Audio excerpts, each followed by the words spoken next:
Hello everyone, welcome back once again. Let's continue with the next case scenario, which is case scenario number 31. 30 तक हम complete कर चुके हैं, 10 रह गई हैं. अप्रोक्सीमेट 3 डेज में इसको फिनिश करेंगे. चलो. ABC Petroleum Limited is engaged in the business of refining and marketing of petroleum products. ABC Limited क्या है? पेट्रोलियम लिमिटेड है जो क्या काम करती है?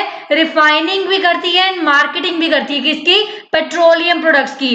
It has one refinery in each state of Tamil Nadu, West Bengal and Maharashtra. इसकी ईच रिफाइनरी कहाँ कहाँ पे? एक रिफाइनरी एक तो है तमिलनाडु में, वेस्ट बंगाल में, महाराष्ट्र में. And numerous administrative office, marketing office इसने बनाए हुए हैं बहुत सारे अक्रॉस द कंट्री में बनाए हुए हैं. सिंपल सी बात, रिफाइनरी जो यूनिट्स है वो कहाँ कहाँ बताई गई है? तमिलनाडु, वेस्ट बंगाल, महाराष्ट्र. एंड जो न्यूमरस बहुत सारी एडमिनिस्ट्रेटिव एंड मार्केटिंग ऑफिस हैं वो इसके हैं अक्रॉस द कंट्री. चलिए आगे देखते हैं क्या कह रहा है. The company has separate marketing cum administrative office every major state. हर मेजर स्टेट के लिए सेपरेट है, हर मेजर स्टेट के लिए सेपरेट है. But common administrative cum market office है group of small state like northern eastern state हो गए. तो इन सब का मिला के एक ऑफिस. जो अलग से सेपरेट बड़े बड़े स्टेट है उनका सेपरेट ऑफिस, एंड जो छोटे स्टेट्स है उनका कुछ कॉमन मिलाकर एक office. The company also blend the lubricants in its blending plants. Company क्या करती है? लुब्रिकेंट को ब्लेंड करती है. Blending plants located in the state of Maharashtra and Tamil Nadu. Maharashtra and Tamil Nadu में वो करती है. चलो. As a policy, all the places of the business in the states are registered under GST and separate one registration. वो ये कहना चाह रहा है जो कंपनी की पॉलिसी है उसके अकॉर्डिंग हर स्टेट में एक सेपरेट रजिस्ट्रेशन लिया गया है. मतलब हर स्टेट में सेपरेट रजिस्ट्रेशन, वन रजिस्ट्रेशन लिया गया है. एवरी स्टेट में वन रजिस्ट्रेशन लिया गया है. ये पॉइंट इंपॉर्टेंट है, समझ के रखना. चलो उसके बाद क्या कह रहा है?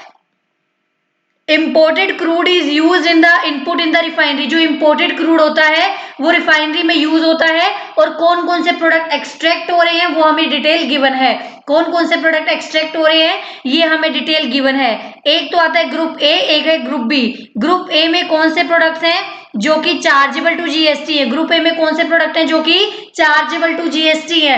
एंड ग्रुप बी में कौन से प्रोडक्ट हैं? पेट्रोल, डीजल जिनके ऊपर जीएसटी नहीं आ रहा है. नॉन टैक्सेबल जो गुड्स हैं, नॉन लेविएबल जो गुड्स हैं. अब एक बात बताओ, जो non taxable non leviable goods हैं वो उनको क्या मानेंगे? उनको मानेंगे एग्जाम सप्लाई. क्या उनको एग्रीगेट टर्नओवर में हम ऐड करते हैं? बिल्कुल ऐड करते हैं. एक बार मैं फटाफट से ग्रो थ्रू करवा रही हूँ आपको. क्वेश्चन ने क्या बोला? एबीसी पेट्रोलियम लिमिटेड का बिजनेस क्या है? रिफाइनिंग का बिजनेस है एंड मार्केटिंग करती है पेट्रोलियम प्रोडक्ट की. इसकी रिफाइनरी कौन कौन सी स्टेट में? इसकी रिफाइनरी है तमिलनाडु, वेस्ट बंगाल, महाराष्ट्र में है. एंड बहुत सारे एडमिनिस्ट्रेटिव ऑफिस भी हैं. वो कह रहे हैं जो मार्केटिंग ऑफिस है, एडमिनिस्ट्रेटिव ऑफिस है, वो हर स्टेट के एक है. इनके स्टेट बड़ा है बट कुछ छोटे छोटे स्टेट्स का मिलाकर एक सिंगल ऑफिस बना दिया गया है. एंड हर स्टेट में एक सेपरेट रजिस्ट्रेशन है. हर स्टेट में एक सेपरेट रजिस्ट्रेशन है. चलो उसके बाद क्या बोला गया? उसके बाद बताया गया जब आप इंपोर्टेड क्रूड यूज करते हो इन द इनपुट रिफाइनरी कौन कौन से प्रोडक्ट आते हैं. ग्रुप ए में कौन से प्रोडक्ट्स आ रहे हैं जो लेविएबल है, ग्रुप बी में आ रहे हैं जो नॉन लेविएबल हैं. चलो उसके बाद क्या कह रहा है? बेस ऑयल, जो बेस ऑयल बनता है वो फर्दर कहाँ सेंड किया जाता है? ब्लेंडिंग प्लांट्स में, where they are blended and edited to the produce the lubricant. मतलब ब्लेंडिंग प्लांट्स में भेजा जाता है, कुछ एड वैड करके उनको लुब्रिकेंट बनाते हैं. The company provides the following particular for the state of Tamil Nadu, Maharashtra and West Bengal. Tamil Nadu, Maharashtra and West Bengal का हमें कुछ प्रोवाइड करा हुआ है. चलो देखो, value of supply inclusive of all the duties and taxes. जो ग्रुप बी के प्रोडक्ट्स हैं, ग्रुप बी में कौन से प्रोडक्ट्स बनते हैं? ग्रुप बी में बनते हैं जिनपे वैट लगता है, जिनपे एक्साइज लगता है. ये जो वैल्यूज है वो सारी की सारी इंक्लूसिव है. इनमें वैट वगैरह इंक्लूसिव है, इनमें वैट वगैरह सब इंक्लूसिव है. उसके बाद value of supply for group A. Group A की जो सप्लाई है वो कौन सी सप्लाई है? जीएसटी वाली सप्लाई है. वो before taxes and duty given है. जीएसटी वाली सप्लाई है जो before taxes and duty given है. बट जो बी प्रोडक्ट, बी ग्रुप वाली सप्लाई है जो कि लेविएबल टू वैट है, उसके अंदर इंक्लूसिव है, उसके अंदर इंक्लूसिव है. उसके बाद एक्साइज ड्यूटी कितनी कितनी लगी है ये दिया है. वैट कितना कितना लगा हुआ है ये दिया है. Tax paid on input service blending plant, कितना आपने आईटी से जो जीएसटी का टैक्स है वो पे करा है। उसके बाद tax paid on the spare products at the refinery, कितना पे करा है। इनपुट सर्विस में कितना पे करा है, कौन सी यूनिट के लिए, मार्केटिंग ऑफिस के लिए। अब मुझे एक बात बताओ, मार्केटिंग ऑफिस कौन सी सर्विस दे रहा है, मार्केटिंग ऑफिस कौन सी सर्विस दे रहा है, एग्जाम्प्ट प्लस टैक्सेबल दोनों दे रहा है, बिल्कुल दे रहा है। ये पॉइंट हमें खुद से रिकॉल करना है। मार्केटिंग ऑफिस है। एक बात बताओ, जो मार्केटिंग यूनिट है वो तो सारे प्रोडक्ट्स की क्या करती होगी, मार्केटिंग करती होगी। सारे प्रोडक्ट्स की मार्केटिंग करती होगी मतलब ग्रुप ए वालों की भी मार्केटिंग करेगी, ग्रुप बी वालों की भी मार्केटिंग करेगी। तो ग्रुप ए वाले कौन से हैं, जो लेविएबल टू जीएसटी है। ग्रुप बी वाले कौन से हैं, जो लेविएबल टू वैट है। मतलब कॉमन सर्विसेज दे रहा है मार्केटिंग डिपार्टमेंट भी। चलो उसके बाद टैक्स कितना पे किया है on the capital asset product at the blending plant पे कैपिटल एसेट पे कितना खर्चा हुआ है, और कैपिटल एसेट पे रिफाइनरी प्लांट पे कितना खर्चा हुआ है। वेरियस डिटेल है, जब हमें नीड होगी हम रेफर कर लेंगे। चलो उसके बाद due to sudden fire in the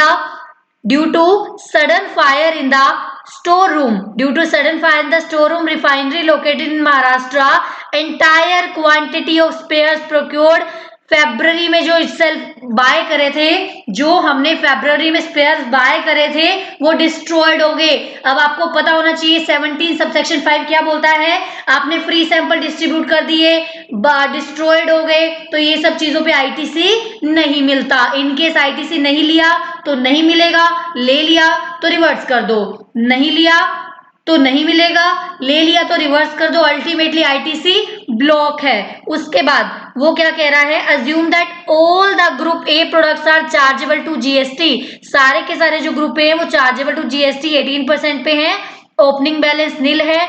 आलतू फालतू की बातें जो हर क्वेश्चन में करता है वही कर रहा है। फटाफट से हम चलते हैं अपने क्वेश्चंस की तरफ, देखेंगे क्या कह रहा है। चलो आ जाओ जी पॉइंट नंबर 1 पे।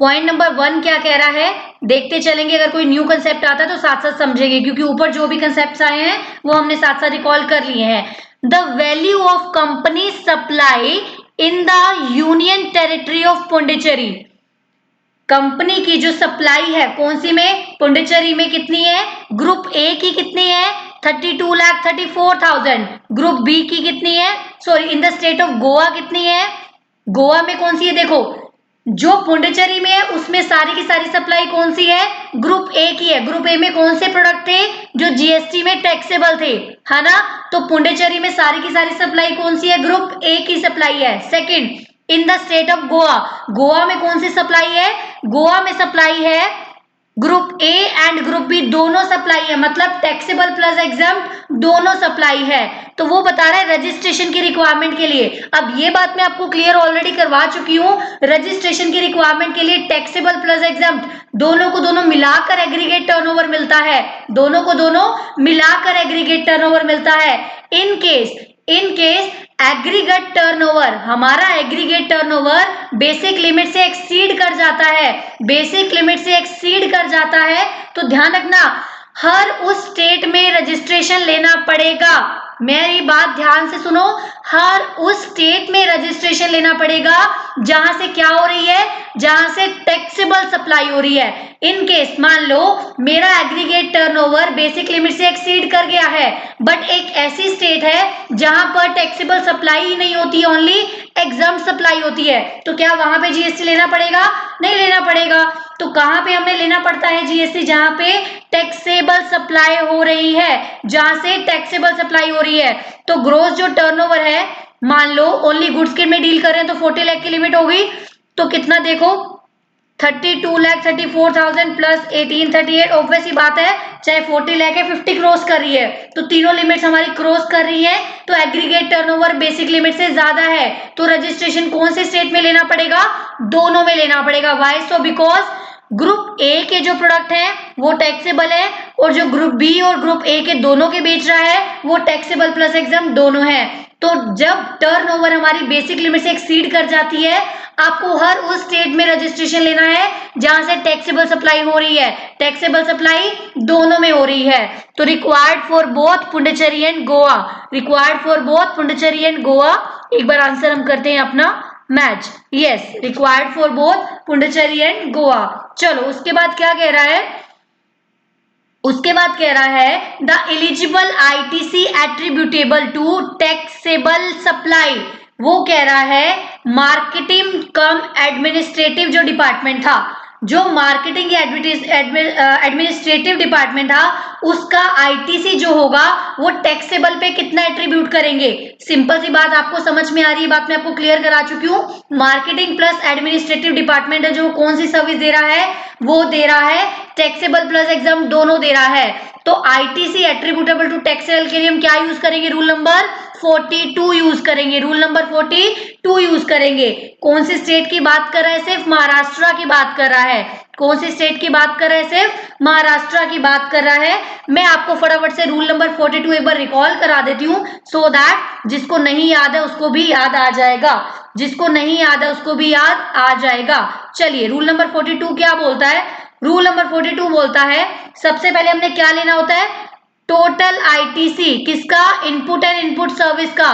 इनपुट एंड इनपुट सर्विस का आईटीसी को हम क्या बोलते हैं, टी बोलते हैं। हम क्या बोलते हैं, टी बोलते हैं टोटल आईटीसी। उसमें से हम क्या करते चलेंगे, उसमें से सबसे पहले आपने क्या हटा देना है, मैं जस्ट आपको रिकॉल करा रही हूँ तो मैं प्रॉपर नहीं नोट डाउन कर रही हूँ, ठीक है। उसमें से हम क्या हटाएंगे, एक्सक्लूसिवली नॉन बिजनेस पर्पस के लिए, एक्सक्लूसिव नॉन बिजनेस पर्पस के लिए जो है वो हटा दो, क्योंकि हमें चाहिए टैक्सेबल। टोटल में से जो हमें सेपरेट सेपरेट नजर आ रहे हैं वो हटा दो, कॉमन वाले में से हम निकाल लेंगे टैक्सेबल कितना है, एग्जम्प्टेड कितना है, ठीक है।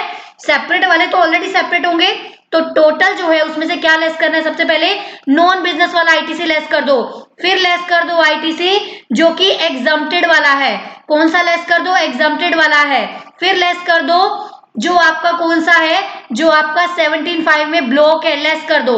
अब आपको पता चल रहा है ऐसी 3 आइटम्स जिन पे आईटीसी कभी भी नहीं मिलता और हम सेपरेट उनको आइडेंटिफाई कर पा रहे हैं, उनको हमने हटा दिया, उनको हमने हटा दिया। वो बच गया हमारे लिए क्या, वो बच गया हमारे लिए ऐसा क्रेडिट, ऐसा क्रेडिट जो इलेक्ट्रॉनिक क्रेडिट लेजर में जाएगा, ऐसा क्रेडिट जो इलेक्ट्रॉनिक क्रेडिट लेजर में जाएगा। आप माइंड लगाओ, रट्टा नहीं लगाओ, माइंड लगाओ, देखो सोचो मेरी बात। नॉर्मल हमें नहीं पता, हम नॉर्मल बात कर रहे हैं। यहाँ पे क्या था, टोटल क्रेडिट था। टोटल में कौन सा होगा, एग्जम्प्टेड भी होगा, टैक्सेबल भी होगा, कॉमन भी होगा। अब आपको पता है जो जो सेपरेट हमें नजर आ रहे हैं जिन पे मिलना ही नहीं है आईटीसी, उनको तो हमने हटा दिया, तीनों को उनको हटा दिया। अब कौन सा बच गया, अब बच गया या तो जो प्योर टैक्सेबल होगा वो बच गया, या फिर जो कॉमन होगा वो बच गया। अब आपको पता है टैक्सेबल वाले का तो हमें साफ साफ पता है मिल जाएगा, टैक्सेबल वाला भी क्रेडिट लेजर में जाएगा एंड जो कॉमन है वो भी क्रेडिट लेजर में आएगा। अब ये दो ऐसी आइटम बच गई जो क्रेडिट लेजर में आने वाली हैं। अब उसमें से भी क्रेडिट लेजर में आने के लिए 2 आइटम है, या तो प्योर टैक्सेबल या फिर कॉमन वाला। प्योर टैक्सेबल अगर हम हटा देंगे तो क्या बच जाएगा, कॉमन वाला बच जाएगा। प्योर टैक्सेबल हटा देंगे तो हमें क्या बच जाएगा, कॉमन वाला बच जाएगा। अब कॉमन वाले में से हमें देखना पड़ेगा, अब कॉमन वाले में से हमें देखना पड़ेगा एग्जम्प्टेड के लिए कितना है, टैक्सेबल के लिए कितना है। एग्जम्प्टेड के लिए कितना है, टैक्सेबल के लिए कितना है। तो इसके लिए क्या फॉर्मूला होता है, इसके लिए क्या फॉर्मूला होता है, जो आपका कॉमन क्रेडिट हुआ multiply by exempted turnover divide by total turnover, multiply by exempted turnover divide by total turnover. अब ये बात ध्यान रखना, ये बात आप लोग ध्यान रखना, जो एग्जम्प्टेड टर्नओवर है, जो एग्जम्प्टेड टर्नओवर है, कौन सी एग्जम्प्टेड टर्नओवर हमारे पास, वैट वाले प्रोडक्ट्स की है, उसमें वैट इंक्लूडेड नहीं होना चाहिए, उसमें वैट इंक्लूडेड नहीं होना चाहिए। I hope you getting the point, उसमें वैट इंक्लूडेड नहीं होना चाहिए, हटा देंगे वैट और एक्साइज वगैरह। और जो टैक्सेबल वाली है, मतलब जो जीएसटी वाली तो हमें ऑलरेडी पता है जीएसटी इंक्लूसिव नहीं होता, तो ये बात याद रखना एग्जम्प्टेड के अंदर भी वैट वगैरह इंक्लूडेड नहीं होता। इसने हमसे क्या पूछा है, इसने हमसे पूछा है जनवरी मंथ का महाराष्ट्र का और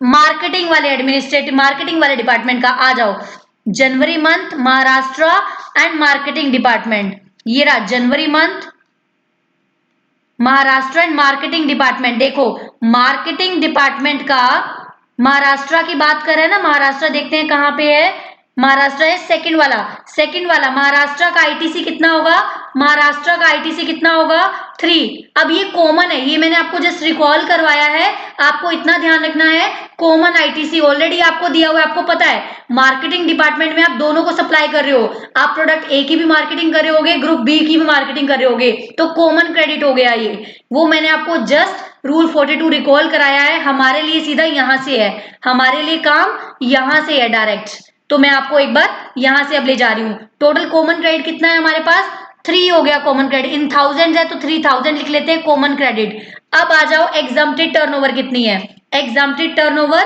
कितनी है, ध्यान रखना सिर्फ महाराष्ट्र का पूछा है तो हम सिर्फ महाराष्ट्र का कर रहे हैं। एग्जम्प्टेड टर्नओवर कितनी है, ऊपर आ जाओ, एग्जम्प्टेड टर्नओवर कितनी है, value of supply group B था एग्जम्प्टेड टर्नओवर कितना है 3400, जबकि ये क्या है इंक्लूसिव ऑफ टैक्सेस है, इंक्लूसिव ऑफ टैक्सेस है, हमें क्या करना है एक्सक्लूसिव ऑफ वैट वगैरह बनाना है।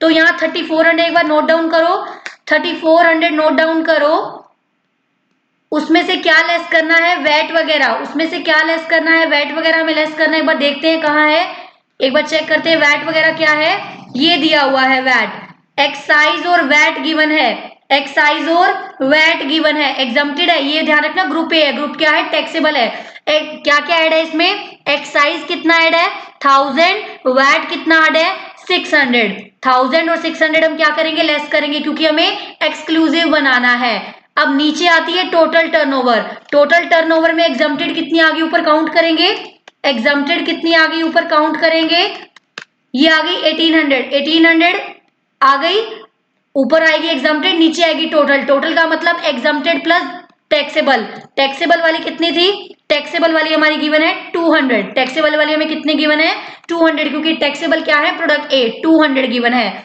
अब निकालो एग्जम्प्टेड कितनी आएगी 3000 into 1800 divide by 2000, 3000 into 1800 divide by 2000, ये आता है 2700, 3000 में से 2700 का जो आईटीसी है वो एग्जम्प्टेड के लिए है, 2700 का आईटीसी क्या है एग्जम्प्टेड के लिए है, तो टैक्सेबल के लिए कितना बच जाएगा 3000 माइनस 2700 300 बच जाएगा, कितना बच जाएगा 300 बच जाएगा हमारा टैक्सेबल के लिए। हमसे क्वेश्चन में क्या पूछा था टैक्सेबल के लिए पूछा था ना, टैक्सेबल को आप कितना एट्रीब्यूट करोगे तो वो आ गया 300। मैं फिर से आपको रिकॉल करा रही हूँ, ध्यान रखना ये बात, क्वेश्चन फटाफट से रिपीट करो मेरे साथ। क्या बोला गया, एक एंटिटी दो चीजें बेच रही है, एग्जम्प्टेड प्रोडक्ट भी टैक्सेबल प्रोडक्ट भी, मार्केटिंग डिपार्टमेंट है, मार्केटिंग डिपार्टमेंट अंडरस्टूड है, वो प्रोडक्ट ए को भी ग्रुप ए वालों को भी मैंने मार्केट कर रहा होगा, ग्रुप बी वालों को भी मार्केटिंग कर रहा होगा, तो इसकी जो सर्विसेज है इसका जो इनपुट है वो क्या हुआ कॉमन हुआ, कॉमन इनपुट में से इन्होंने पूछा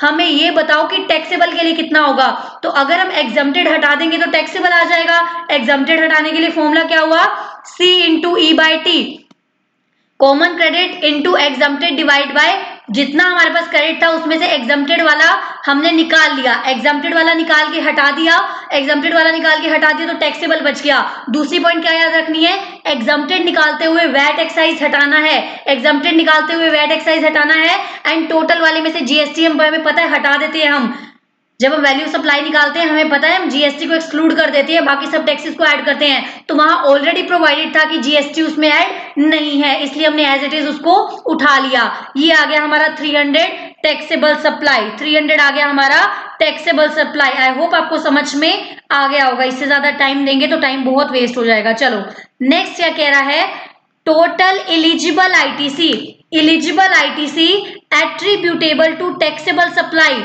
eligible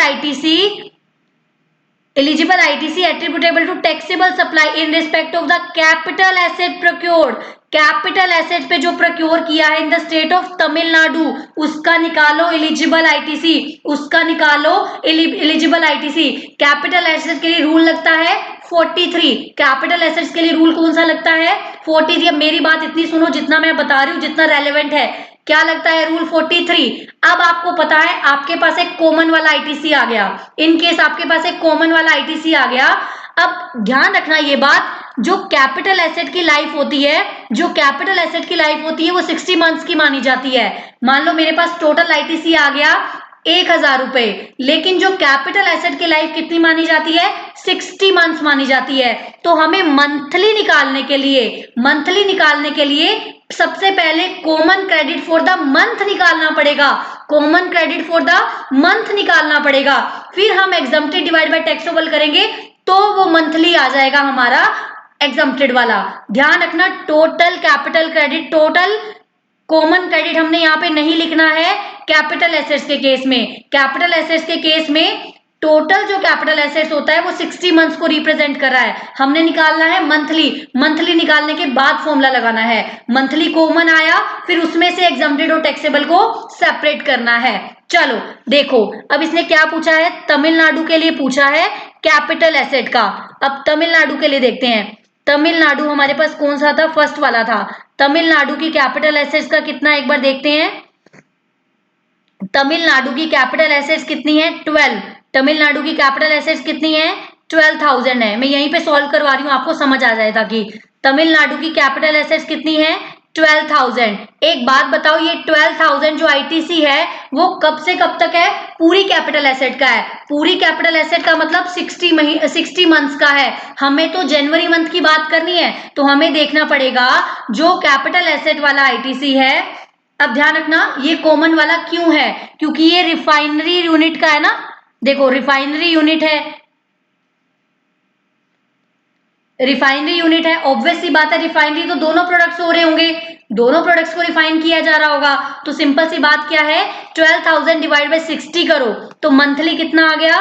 मंथली आ गया 200। मंथली आ गया 200 आ गया मंथली। अब करना है exempted divide by taxable. Exempted कितना है? देखो इसका 1650। एग्जम्प्टेड कितना है? 1650। भूलना नहीं है, 1650 में क्या ऐड है? 1650 में वैट वगैरह ऐड है, उसको हमने क्या करना है?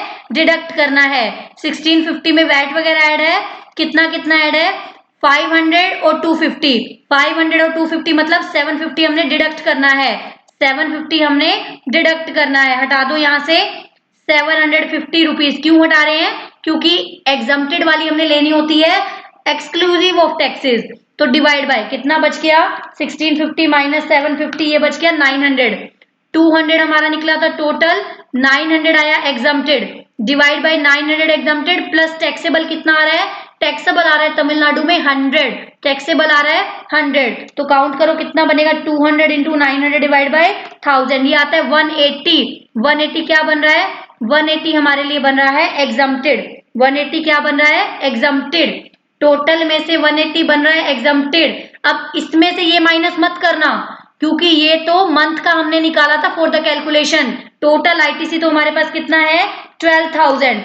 12,000 टोटल आईटीसी अवेलेबल है, जिसमें से 180 क्या आया? एग्जम्प्टेड। 11,820 क्या आ गया? टैक्सेबल। 11,820 क्या आ गया? टैक्सेबल आ गया। आई होप आपको समझ में आया होगा। जितना डेप्थ में मैं जा सकती हूँ मैं गई हूँ। चलो उसके बाद अगर आपको फिर भी थोड़ा गैप लग रहा है तो एक बार रिपीट कर लेना इस पोर्शन को, ठीक है? आपको अच्छे से समझ में आ जाएगा। उसके बाद 31.4 क्या बोल रहा है? Lubricant valued 10,000 stock has been transferred from blending plant in the state of Tamil Nadu. Blending plant कहाँ पे है इसका? तमिलनाडु में। उसने रिफाइनरी यूनिट को कहाँ भेज दिया? जो कहाँ है? सेम स्टेट में है, सेम स्टेट में है। अब एक बात बताओ, तमिलनाडु से तमिलनाडु में ही हमने भेजा है, तमिलनाडु से तमिलनाडु में स्टॉक ट्रांसफर किया है, तो क्या ये जीएसटी के अंदर सप्लाई माना जाएगा? अब ये पॉइंट रिकॉल करना, जो हम पढ़ते हैं सेक्शन 24-25, उसमें क्या बोला जाता है? उसमें ये बोला जाता है सेक्शन 24 में, इन केस अगर, अब सबसे पहली बात मैंने आपको एक बात याद दिलाई थी, एक स्टेट में एक ही रजिस्ट्रेशन है। एक स्टेट में अगर एक ही रजिस्ट्रेशन है तो ये दोनों यूनिट्स आपस में सेपरेट डिस्टिंक्ट एंटिटी नहीं मानी जाएंगी। तो सेपरेट डिस्टिंक्ट एंटिटी नहीं मानी जाएगी तो मतलब स्टॉक ट्रांसफर भी टैक्सेबल, इसको सिर्फ स्टॉक ट्रांसफर बोलेंगे जो कि जीएसटी में लेविएबल नहीं होगा। स्टॉक ट्रांसफर बोलेंगे जो जीएसटी में लेविएबल नहीं होगा। दूसरी बात, अगर डिफरेंट डिफरेंट स्टेट में होती तो पक्का पक्का जीएसटी आता, बिल्कुल आता। सेम स्टेट में है लेकिन सेपरेट रजिस्ट्रेशन होता, सेम स्टेट में है लेकिन 2 रजिस्ट्रेशन होते, तो क्या यहाँ पे जीएसटी आता, बिल्कुल आता। जीएसटी क्यों नहीं लगेगा, क्योंकि एक तो ये सेम स्टेट में है, सेकंड थिंग सेपरेट रजिस्टर्ड नहीं है। सेम स्टेट में सेपरेट रजिस्टर्ड नहीं है तो नील आ जाएगा, as this transaction is not a supply. ध्यान रखना, अगर क्वेश्चन घुमा के आ गया पेपर में, सेम स्टेट में 2 रजिस्ट्रेशन है तो ये पक्का ट्रांसफर बनेगा, इस पे जीएसटी आएगा। आई होप आपको समझ में आ गया होगा। पॉइंट्स एक और रह गया, देखते हैं चलो। उसके बाद क्या कह रहा है, what action is required from ABC petroleum. ABC petroleum से कौन सा एक्शन रिक्वायर्ड है, in respect of spare destroyed. जो स्पेयर डिस्ट्रॉयड हो चुके हैं उसके लिए क्या एक्शन है, सिंपल सी बात है, जो डिस्ट्रॉयड हो गया उसके लिए हमें आईटीसी नहीं लेना है। पॉइंट देखते हैं क्या कह रहा है, नो एक्शन इज रिक्वायर्ड। चलो तुम्हें कुछ पता ही नहीं है, ABC petroleum limited jurisdictional department, क्या फालतू की बातें, जबरदस्ती का अपना क्या कर रहा है, ये अपने पॉइंट्स बना रहा है। ABC Petroleum Limited should not avail the ITC. ABC Petroleum should not avail the ITC. बिल्कुल ITC हमें नहीं लेना है। ABC Petroleum should reverse the ITC availed. अब हमें देखो एक ही आंसर चूज करना है तो सिंपल सी बात, ITC लेना ही नहीं है, लेना ही नहीं है ना। हम ये ज्यूम करते हैं कि ITC लिया ही नहीं तो लेना ही नहीं है, ठीक है। इनकेस हमें बोलता कि ले लिया है तो अब क्या करें, अब डिस्ट्रॉय हो गया तो रिवर्स कर देंगे, ठीक है। लेना ही नहीं है हमें, पहली बात यहीं पे खत्म हो जाती है, हमें लेना ही नहीं है। चलिए यहाँ पे फिनिश हुई हमारी 31 केस स्टडीज। आई होप आपको समझ में आ रही हैं। ये वाली केस स्टडी प्लीज रिपीट कर लेना अगर समझ में नहीं आ रही, क्योंकि टाइम रिस्ट्रिक्ट है, क्योंकि आपका भी टाइम इंपॉर्टेंट है इस टाइम पे, बिकॉज आपको और भी तैयारी करनी है एग्जाम की। चलिए मिलते हैं next time, till then bye bye, take care, stay connected, stay motivated, and yes motivation बहुत जरूरी है, still you can do it. अपना बेस्ट दीजिए, सब अच्छे से होगा। चलो ओके, बाय बाय।